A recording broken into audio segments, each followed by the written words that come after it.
Hello and welcome to this Friday's episode of Sports Corner. I'm Cole Young, and while this is widely regarded as the slowest week in sports for the year, there's still some fun stuff to recap. To start the show, there were 3 different championship brackets that I mentioned last week that came to a close over the weekend. Starting with tennis, it seems there has been a changing of the guard for the men. For the second straight year, 21-year-old Carlos Alcaraz has upset Novak Djokovic in the men's singles finals.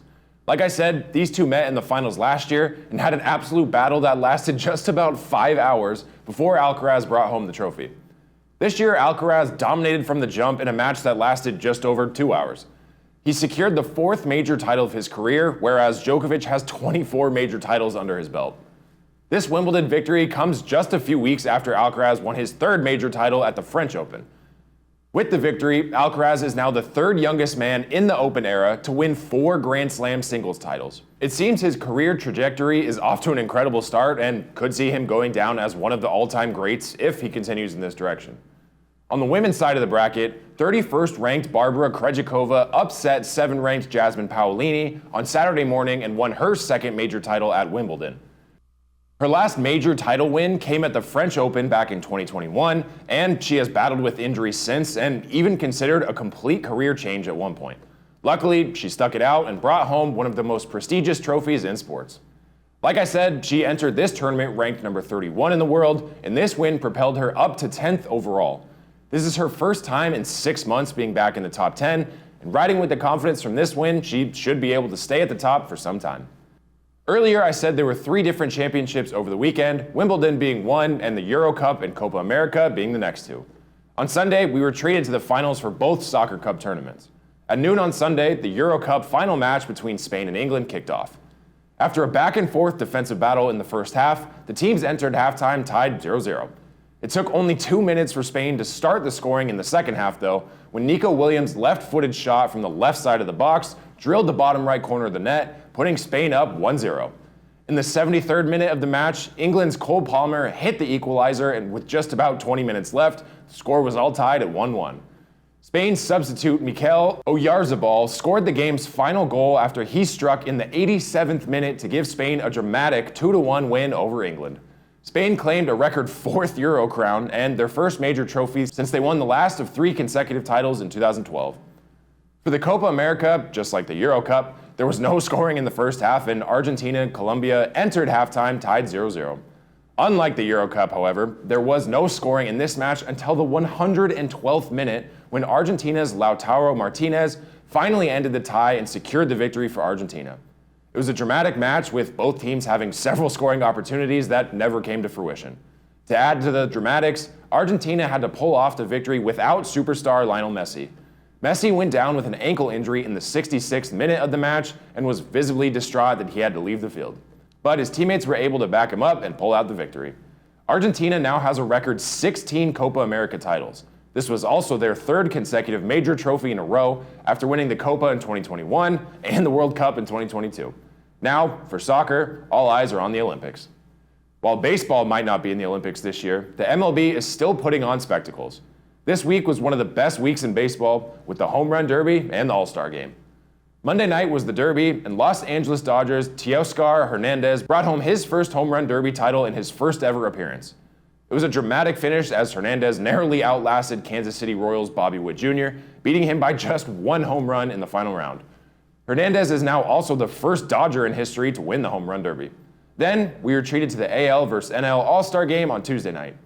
Los Angeles Dodgers designated hitter Shohei Ohtani opened the scoring with a massive 3-run home run, but the AL rallied to 5 unanswered runs, including 2-run singles from the New York Yankees' Juan Soto and eventual game MVP Jarren Duran of the Boston Red Sox. The rally gave the AL another All-Star Game win for the 10th time in 11 years after the NL snapped the AL's 9-game win streak last year. Last year was the NL's first time winning since 2012, and the AL win streak has restarted. The second half of the MLB regular season will resume today. Yesterday, one of the most historic events in sports began. The Open Championship of Golf at Royal Troon in South Ayrshire, Scotland, is underway and will be played throughout the weekend. Reigning Open Championship winner Brian Harman will attempt to become the first player in 16 years to win the Claret Jug in back-to-back years since Padraig Harrington in 2007 and 2008. Harman is by no means the favorite to win the tournament, but anything can happen. Just like virtually every other major golf event this year, Scottie Scheffler is the favorite to win heading into the weekend. Players that have performed well all year and were within a few strokes of winning the Masters are also looking at pretty good odds to win. Rory McIlroy, Ludwig Åberg, Colin Morikawa, Bryson DeChambeau, and more all have pretty solid shots to come out of the weekend on top.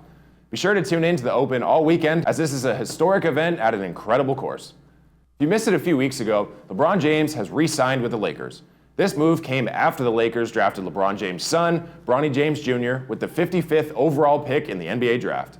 These two are now making history as the first father-son duo to not only play in the NBA simultaneously, but also on the same team. LeBron James, as you should know by now, is the highest scoring NBA player in history, and he continues to build on that record the longer he plays in the league. He entered the league back in 2003 and now will hopefully play side by side with his son for at least a few years before retirement. Bronny James has been playing for the Lakers in the NBA Summer League, and while he by no means is a superstar like his dad yet, he still has plenty of raw talent and potential to be a major contributor in the NBA. There's a possibility he could spend some time in the G League this regular season, which is the NBA equivalent of the minor leagues, but Lakers fans and team personnel hope that Bronny James has a bright future, as bright as his father's. Regardless, pretty cool to see a father and son play together in the same league at the same time. To end the show, if you're anything like me, you're counting down the seconds until the NFL season kicks off. To fill that void, Netflix has released a new show to hold us over. Receiver is a newly released series, and it's basically a sequel to last year's quarterback series. This year, though, as evident by the title, the show follows 5 receivers instead of the 3 quarterbacks like last year. We get to see the 2023 NFL season by following the 49ers' Deebo Samuel and George Kittle, Devontae Adams from the Las Vegas Raiders, Justin Jefferson in Minnesota, and Amon-Ra St. Brown from the Detroit Lions. It's really an interesting look into some of the league's top pass catchers, and it does a great job breaking down the intricacies of the receiver position. It also shows the real personalities of these big-name players and shows who they are on and off the field. Whether you're a diehard football fan like me and want to see a new perspective on the league, or someone that has never watched a single second of football and might want to find a player or team to get invested in, I highly suggest checking out Receiver on Netflix. As always, thank you for joining me on this week's episode of Sports Corner. Enjoy some baseball, golf, soccer, maybe some Netflix, and much more this weekend. Come right back next week for more news, updates, and highlights from all around the sports world. And since I won't see you until next Friday, July 26th, is the opening ceremonies for the 2024 Paris Olympics. Finally. So I highly suggest tuning in for that. I'm Cole Young. Have a great weekend, and I'll see you next time.